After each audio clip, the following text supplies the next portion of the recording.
কোরবানির ঈদ মানে শুধু পশু বেচাকেনা না, এর সাথে থাকে অনেক হাজার মানুষের পরিশ্রম, স্বপ্ন আর আবেগ। আজকে আমি যাইতেছি বাইরা বাজারের ঐতিহ্যবাহী গরুর হাটে, যেখানে শুধু গরু না, বিক্রি হয় একজন খামারির বছরের কষ্ট। ঈদ আইলেই এই হাটটা যেন নতুন করে জীবন্ত হয়ে ওঠে। এই হাটে দূর দূরান্ত থেকে খামারিরা তাদের সবচেয়ে আদরের গরু নিয়ে আসে। কারো কাছে এটা ব্যবসা, আবার কারো কাছে পরিবারের সদস্যকে বিদায় দেওয়ার মতো একটা অনুভূতি। একজন খামারির এই গরুগুলোর পিছনে থাকে রাত জাগা, থাকে সন্তানের মতো যত্ন।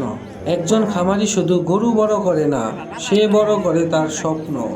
এই গরুগুলোকে অনেকেই সন্তানের মতো বড় করে।